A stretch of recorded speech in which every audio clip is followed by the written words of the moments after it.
Hello everyone, in this video we will try to understand section 21 जो कि काफ़ी easy है। इसको हिंदी और इंग्लिश दोनों में पढ़ लेते हैं for the better clarification. What section 21 says in Hindi, इसकी परिभाषा। विनिर्दिष्ट माल का परिदेय स्थिति में लाया जाना। जहाँ की संविदा विनिर्दिष्ट माल के विक्रय के लिए है और विक्रेता माल को परिदेय स्थिति में लाने के प्रयोजन में माल के प्रति कुछ करने के लिए आबद्ध है, वहाँ संपत्ति तब तक संक्रांत नहीं होती जब तक वह कर नहीं दिया जाता और क्रेता को उसकी सूचना नहीं हो जाती। Now in English, what section 21 says is specific goods to be put into a deliverable state. And what it says, where there is a contract for the sale of specific goods. जहां पर एक contract for sale form हुआ हो किसी specific goods को लेके, यानी कि किसी पर्टिकुलर गुड को लेके, and the seller is bound to do something to the goods for the purpose of putting them into a deliverable state. और सेलर को कुछ करना हो उस चीज में, उस प्रोडक्ट में, ताकि वो डिलीवरेबल स्टेट में पहुंच जाए। तो ऐसे में the property does not pass until such thing is done and the buyer has notice thereof। तो वैसे में जो ओनरशिप है वो तब तक नहीं शिफ्ट हो जाती है बायर के पास जब तक कि वो चीज कंप्लीट ना हो जाए। वो जो पोर्शन जो सेलर के द्वारा किया जाना है तब तक, जब तक वो कंप्लीट ना हो जाए।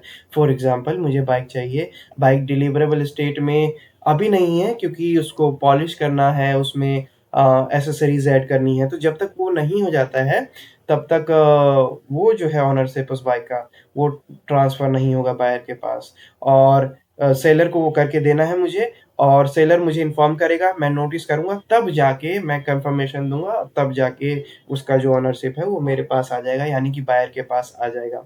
तो ये कह रहा है कि कोई गुड्स सेलर के पास है और डिलीवरेबल स्टेट में नहीं है, उसमें कुछ ऐड ऑन करना है या फिर कोई भी काम जो है उसको रिपेयर करना है, असेंबल करना है, या फिर जो भी है, फॉर एग्जांपल XYZ, तो वो किए बगैर और बायर को नोटिफाई किए बगैर ओनरशिप ट्रांसफर नहीं होगी। तो पहले तो सेलर को वो उसको डिलीवरेबल स्टेट में लेके आना है, उसके बाद बायर को इन्फॉर्म करना है, और बायर जब इन्फॉर्म हो जाएगा, बायर जब नोटिस कर लेगा, कंफर्मेशन दे देगा, तब जाके ओनरशिप जो है वो शिफ्ट होगा। सो इसको फिर से रीड करते हैं। Section 21 says specific goods to be put into a deliverable state where there is a contract for the sale of specific goods. कि जहां बात हुई है कॉन्ट्रैक्ट ऑफ सेल की किसी पर्टिकुलर गुड को लेके, and the seller is bound to do something to the goods for the purpose of putting them into a deliverable state. और जहां पर सेलर बाध्य है, सेलर आबद्ध है कि किसी उस पर्टिकुलर गुड को डिलीवरेबल स्टेट में ले जाने के लिए, उस पर्टिकुलर गुड को डिलीवरेबल स्टेट में डालने के लिए, बनाने के लिए। तो ऐसे में the property does not pass until such act और थिंग इज डन। तो प्रॉपर्टी तब तक पास नहीं होगी जब तक वो चीज हो नहीं जाती, and the buyer has notice thereof, और बायर उसे नोटिस नहीं कर लेता उसके बाद, तब तक प्रॉपर्टी ट्रांसफर नहीं होगी, ओनरशिप ट्रांसफर नहीं होगा। This is what subsection 21 is saying. इसको हिंदी और इंग्लिश में एक बार फिर से रीड कर लेते हैं for the better clarification.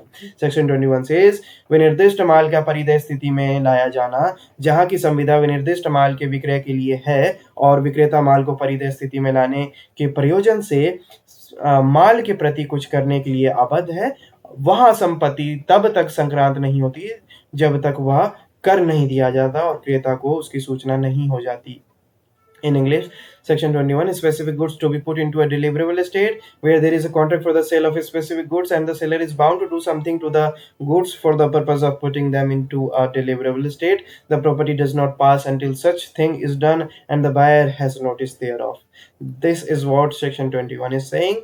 We will discuss Section 22 in our next video. Till then, have a good time. Bye bye. Thank you.